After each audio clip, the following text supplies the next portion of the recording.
His story is one of love, betrayal, and torture.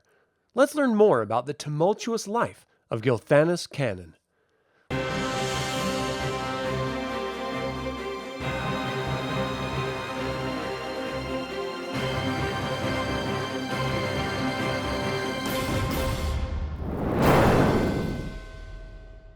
Welcome to another DragonLance Saga episode. My name is Adam, and today I'm going to talk about Gilthanas Kanan. I would like to take a moment and thank the DL Saga YouTube members and Patreon patrons, and invite you to consider becoming a member or patron. You can even pick up DragonLance media using my affiliate links in the description below.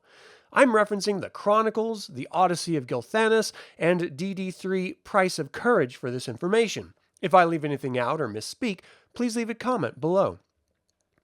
Gilthanas Kanan was born in 241 Alt Cataclysm, a prince of the Qualinosti elves, and from the moment of his birth, his path was decided for him. He was not destined to rule like his elder brother Porthios, nor was he fated to inspire armies as his younger sister Laurana would one day do. Gilthanas was raised for something subtler and perhaps more dangerous. He was groomed to be a voice. As the middle child of Speaker Solostaran Kanan, Gilthanas was trained to speak for the elves beyond the borders of Qualinost. He was educated in diplomacy, history, swordplay, and magic, taught to represent elven interests in a world the Qualinosti increasingly feared and despised. Handsome, articulate, and confident, Gilthanas embodied everything the elves believed themselves to be: cultured, refined, and superior, and that belief would nearly destroy him. In his youth, Gilthanas formed a close bond with his cousin Tanis Half-Elven. Together they roamed the courts of Qualinost, shared stories and adventures, and dreamed of futures yet unwritten. But as they grew older, those bonds fractured. When Laurana and Tanis fell in love, Gilthanas reacted with fury. To him, the idea of a royal elven princess loving a half-elf was an unforgivable stain upon their lineage. That moment defined the early Gilthanas, proud, inflexible, and blind by racial arrogance. Yet fate was already shaping him for something greater. During the Kentomen, the sacred elven coming-of-age vigil, Gilthanas narrowly escaped assassination, saved by the very cousin he had cast aside. Though the truth of the plot shook the royal house, Gilthanas retreated inward, remaining in Qualinost for decades until he himself completed the Kentomen, and was recognized as an adult among his people. When the War of the Lance began, Gilthanas was no longer a sheltered prince. He became a scout, a commander, and eventually a hero. In 350 AC, while patrolling the forests of Qualinosti, Gilthanas encountered the human smith Theros Ironfeld. Suspicious at first, he soon recognized the man's integrity and foresight. Together, they began constructing a fleet, quietly, desperately, to ensure the elves might escape should the dragon armies overrun their homeland. But escape was not enough for Gilthanas. He led elven forces towards Pax Tharkaz, seeking to free the slaves held by the High Lord Verminard. The mission ended in catastrophe. Dragon army forces ambushed his command, and every elf under his leadership was burned alive. Gilthanas survived only because he was struck unconscious and left for dead. When he awoke among the ashes, something in him hardened forever. Captured soon after alongside the heroes of the Lance, Gilthanas endured slavery, betrayal, and war at close quarters. He helped liberate Pax Tharkaz, guided refugees through impossible terrain, and stood beside humans he once despised.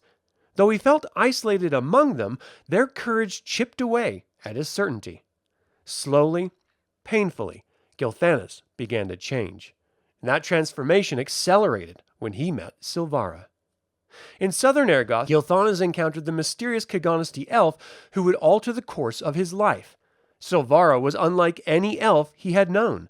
Quiet, compassionate, and bound to secrets she did not yet share. Gilthanas fell deeply in love, and for the first time his heart overruled his pride. But love came with revelation. At the monument of the Silver Dragon, Silvara revealed her true identity: Dargent, a silver dragon in elven guise. Horrified, Gilthanas recoiled. The elf who once condemned his sister's love for a half-elf could not accept that his own heart had chosen a dragon. Yet even in rejection, love endured. Guided by the wizard Fizban, Gilthanas and Silvara undertook one of the most dangerous missions of the war, recovering the metallic dragon eggs from the dragon armies' dark city of Sanction.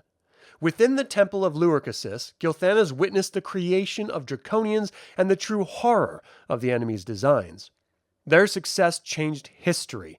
The metallic dragons re-entered the war, and the tide turned. By the war's end, Gilthanas stood transformed. He reconciled with Tanis, openly rejecting the racial divisions he once championed. When asked to rule Calaman, he accepted, not as a prince above others, but as a servant of all. Yet peace did not last. During the Age of Mortals, Gilthanas was captured and imprisoned for 12 years beneath Sylvanesti, forgotten by the world. When finally rescued, he emerged in an era defined not by gods, but by dragons who ruled as tyrants. He wandered Krynn in search of Silvara, enduring poison, madness, assassination attempts, and magical trials, driven by love that refused to fade.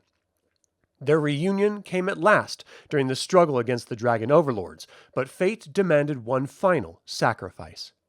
When Geladas, the white dragon overlord, captured Silvara, he offered Gilthanas an impossible choice: her life in exchange for his freedom. Gilthanas accepted enslavement, becoming a dragon vassal branded and bound, serving as the eyes of a monster to save the soul he loved. In doing so, Gilthanas betrayed allies, stole forbidden relics, and vanished into shadow, his ultimate fate uncertain. Once a prince who believed in elven perfection, Gilthanas Kanan became a hero who learned humility, and finally a tragic figure who chose love over honor, freedom, and legacy. His story is not one of triumph. It is one of transformation, and of the terrible cost of loving too deeply in a world shaped by war. And that is all I have to say about Gilthanas Kanan. What is the fate of Gilthanas in your home campaigns?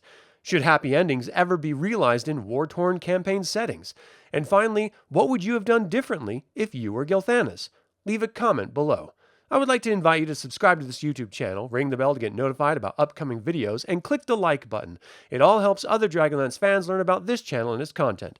Thank you for watching. This has been Adam with DragonLance Saga, and until next time, remember, magic is in the blood. It flows from the heart. Every time you use it, part of yourself goes with it. Only when you are prepared to give of yourself and receive nothing back will the magic work for you.